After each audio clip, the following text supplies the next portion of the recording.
Bismillahirrahmanirrahim. Assalamualaikum warahmatullahi wabarakatuh. Anak-anak, kita akan melanjutkan materi tentang kimia unsur. Pada kimia unsur yang akan kita pelajari yaitu yang pertama tentang kelimpahan unsur di alam, kemudian tentang golongan utama atau golongan A.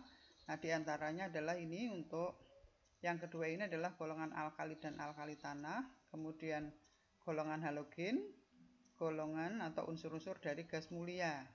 Dan nanti masih ada lagi unsur periode ketiga dan unsur-unsur transisi periode keempat. Tapi nanti yang akan saya berikan di semester pertama ini hanya sampai unsur-unsur gas mulia.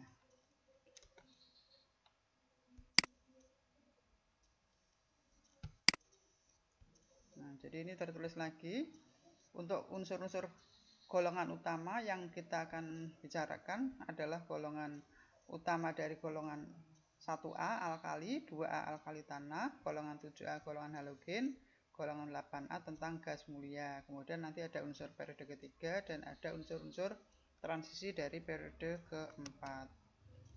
Nah, dari unsur golongan utama kita akan melihat di sini dari yang pertama dari kelimpahannya di alam, kemudian nanti kita akan bicarakan tentang sifat-sifatnya dan tentang pembuatan atau kegunaan dan dampaknya untuk unsur golongan utama.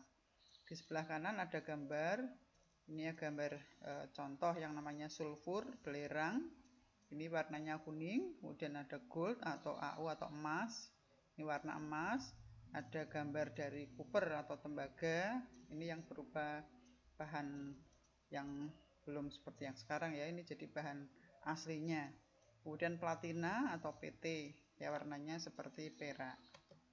Nah, kita bicara yang pertama tentang kelimpahan unsur di golongan utama yang ada di alam. Dari golongan 1A, golongan 1A itu unsurnya adalah mestinya adalah Li, Na, KrBCS. Nah, ini dari Na tidak apa-apa. Na, sumber alamnya di sini berupa kriolit. Yang sering dipakai ini, yang kriolit ini punya rumus NaFAlF3. Kemudian yang kalium, bentuk senyawanya ini ada silfit, ada karnalit. Litium, ini ada namanya aluminosilikat, rubidium, cesium, dan seterusnya. Tapi ini tidak usah dihafalkan semuanya. Yang sering dipakai ini Na natrium, bentuknya adalah kriolit. Kemudian untuk golongan 2A, golongan 2A dari unsurnya adalah Be, Mg, Ca, Sr, Bara. Nah, ini kalau sini dituliskan mulainya dari kalsium Ca.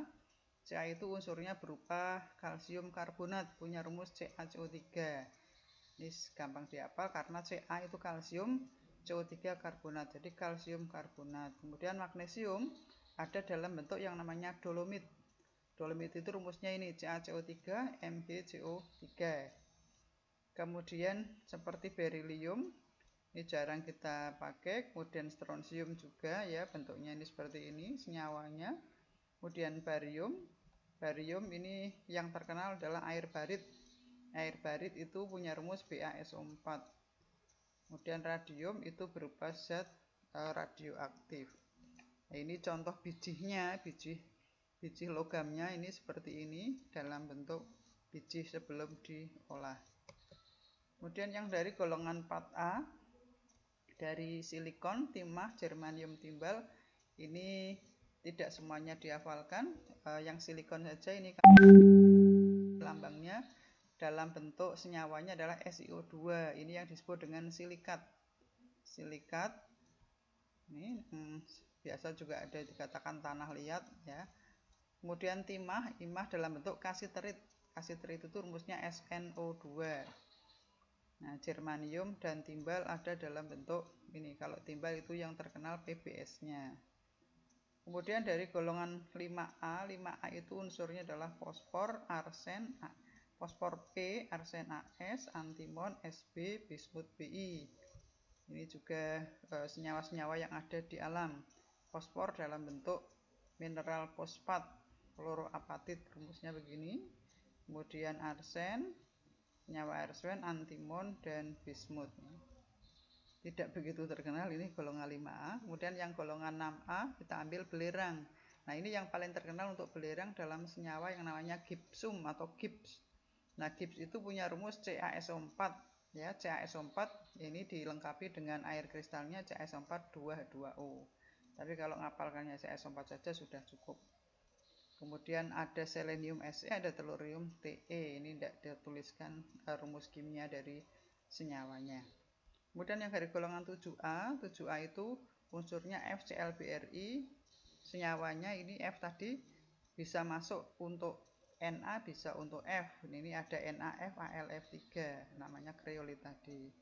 Kemudian klor biasa ada dalam bentuk karnalit, atau ada dalam bentuk sulfit, atau ada dalam bentuk ini MgCl2 dan CaCl2. Kemudian brom dan yod. Yod biasa dalam bentuk natrium yodat NaIO3. Ini ada juga kadang di dalam garam, ditambahkan dalam garam untuk memenuhi yodiumnya. Demikian dari kelimpahan unsur di alam, cukup hanya sampai di sini. Terima kasih. Assalamualaikum warahmatullahi wabarakatuh.